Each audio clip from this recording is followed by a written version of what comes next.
Hi, in this video I'll show you how you can improve your Facebook ads with this very simple trick. It's about the following trick. You can find good interests or targeting options much more quickly instead of spending a long time testing individual interests. For example, if we now open Facebook, not the Facebook Ads Manager, but our private Facebook account, then we very often see different advertisements from various companies as seen here. As an example, in this case, I see a Facebook ad from Framer, a website builder. And of course, it would be interesting to know what targeting options they used, for example, in this ad that we see here. And that's the interesting thing about Facebook, that you can see it by simply clicking on the three dots in the top right, which we'll do briefly here, then clicking on why am I seeing this ad? Then I see, for example, these options here with advertiser choices and your activity to see what Framer has set so that I can see this advertisement. In that case, I'll just click here. In this case, for example, there are no interests or other targeting options as we see here in the details, because the company did the following. They said, hey, I'm doing a broad campaign. This is also very popular among advertisers, which means that I do not set any interests, but let the Facebook AI or the Facebook algorithm do everything so that it can optimize itself. Of course, there are advantages and disadvantages as to why you might do it this way, but there are so many that I'll make a separate video to explain when it makes sense. Feel free to subscribe so you don't miss it. So to demonstrate to you what it looks like when advertisers work with interests, instead of just with broad targeting without interests, I simply went through my Facebook feed and looked which advertisements are shown to me, and we have that here, for example. Here we see that this person also said, or that the company that is placing the advertisement said, this person must be 18, that this person must come from Germany. And here we see the interests. That is what was actually selected. That means, for example, I can simply click on shown interest in online advertising. And then I can see, for example, that the company has selected online marketing, digital marketing, marketing strategies. When I then go back, I also see, for example, that I have to be in these categories, which means I have to be an admin of an Instagram page. Why all this has an advantage is quite simple. Because if I see, for example, that this competitor of yours is placing an extremely large number of advertisements, and that you also see these advertisements very often, that the company is growing, then you can see here, for example, what targeting you get, what you need to target. This saves you a bit more time and ad budget for testing, and that's what it looks like here. There are also companies, for example, that say, hey, I set the age, I don't select interests, but I set the language to English. That is, in my case, for example, the Facebook dashboard is in English, and these people are then targeted. You can see all of that here, or another example where the person said, I do not select interests, but I select people who are Facebook admins of a group, because most of the time it is companies that are admins. If B2B is targeted, because I am also an admin of a page in my Facebook account, I will show you right away what my interests are according to Facebook. This is also displayed here in the Facebook Manager. Exactly.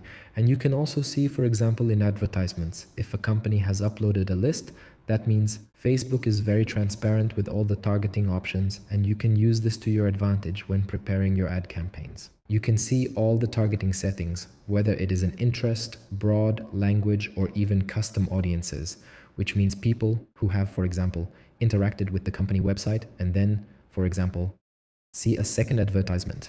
For example, you can create a custom audience here, which I will show briefly here. If you say, hey, I want to create a custom audience, then you can say that I want to reach people who have had contact with my website, which is of course recorded by the Facebook pixel, or who have put something in their shopping cart, or who have accessed a specific page. For example, I can also say that people should be reached who have visited an Instagram page or a Facebook page and so on. I can also upload lists, for example. That is also possible. And you can see all of that. That means, for example, if you say, hey, I want to upload a list, hey, I have selected an Instagram page, then everything will be shown here, which means that you can see, for example, that someone has uploaded you as a list. And this information, you can then use these insights for your own advertisements when running ad campaigns. What you should also be careful of is, now we have, of course, seen the many advantages for advertisers, but what you can still do here is what customers can also do. For example, is if you have a very, very high frequency, that means that people sometimes see 7 to 8 of your advertisements a day, or 20, 30 advertisements from you a day, which can often be annoying because we know which advertisements we all mean. And the problem is simply here, when people are annoyed, then people can say, for example, hey, I can click on hide, and that is not good for you as an advertiser. as a company, and the worst case for your ad performance, because if the person who sees the ad clicks on the button, hide all ads from this advertiser, then that means to Facebook, hey, this ad, something is wrong, the ad annoys this person, and the problem is that it simply harms your Facebook ads. Because happy users are very important for Meta, so the more people click on it, the worse your ads will perform. And that is not what you want as an advertiser. So it is always important when you create ads, especially these retargeting ads, that people are not annoyed by your advertisements. What you can also see here is when we click on Update Advertising Preferences, which we will now do briefly. We are then redirected to this page, to the Meta Account Center, and here we can see why we are seeing a certain ad, because if we go back again, which is what we are doing now, why did we see these ads? Because, for example, we are over 20, that is because they also have our birthday. This is stored in the Facebook information, and for example, when it comes to location, Facebook looks which city is stored in the profile, which IP address our devices have, or generally they have other options. What you can also see here on Facebook is that you can see your own interests. For example, if I am now on this page under Ad Preferences, I can see here under Ad Topics what interests I have myself. For example, my interests are marketing, advertising and marketing, cell phones, software and apps, etc. I can click here, for example. Then I can see all of my interests here.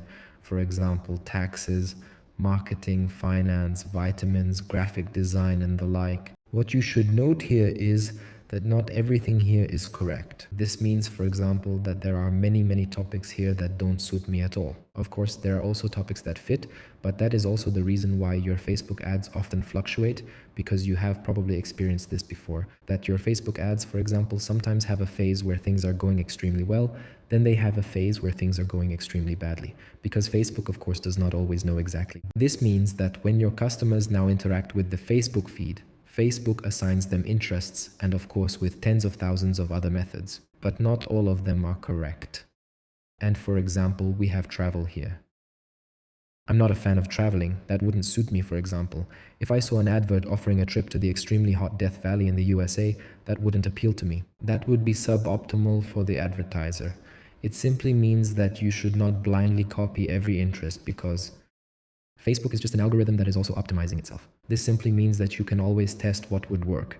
And that is also the reason why Facebook ads always fluctuate, because Facebook is always changing these things. Of course, as a user, you could say, hey, I'm not interested in this topic, so I can just block it here by clicking on see less, but nobody does that. Facebook does all this automatically. What it also means for you now is that you see, let's say, the right advertisements. Because theoretically, you could also do the following. If, for example, I now visit the competitor's website and deliberately go there, then you usually get a retargeting ad, which we all know when we visit a site and only see advertisements for the product. So because I visited the website, these advertisements are shown to me. However, this is also counterproductive because the problem is simple. You only see the retargeting ads and you don't see, for example, the ads for the first contact. Here is my recommendation to you, that you simply interacted with the products of your competitors or with the topics from your niche, from your competitions, for example, like certain posts that have something to do with it, with your product or service or similar competitions. Join groups, because on Facebook you can visit countless groups, which we all know, and often, for example, interests are made on the basis of groups because all the customers are in different groups with different interests, which means join into different groups with your Facebook account so that the Facebook algorithm optimizes itself so that you are, so to speak, the perfect customer. Because accordingly, instead of retargeting, there are also things like, for example, that you have been targeted based on certain interests, such as car lovers, because you have joined a car meeting group. If we go back, for example, exactly that you have to say, you can see these interests and not just retargeting things. That is my recommendation for you. Be like the customer for Facebook, because most of the time, for example, if you are a marketer, an advertiser, and have to deal with it every day like me, then it is just like that I have a lot to do with advertising and marketing, and accordingly, it is important to me that you simply understand the audience and also interact like the target group, so that you see the right advertisements and can then run your ad campaigns even better. Of course, you now have the interests here, and Facebook now also has the following thing, which is the advertising library. That means in the ad library, we can see every single ad that exists on Meta, on Facebook and Instagram, even old ads that are offline again. This means that every advertiser has to have their ads here. This is done automatically. In this case, for example, I took Burger King, which everyone should know, and here we can see what kind of ads they are running. That means if you saw a certain Facebook ad in the feed, for example, Framer, which we saw right at the beginning, this web builder company that we had looked at, then you can also say, for example, hey, I now search for Framer and then click on it here, then I not only have the interests, but I also see all the advertisements here. It is also recommended here that you say that you set the filters to active. You can of course also see advertisements that are no longer active, but the default is set, that the filters are deactivated. But if I click on filter here and then on status here, then I always recommend that you click on active so that I only see the ads that are active. And now, for example, after we confirmed it, I see the following.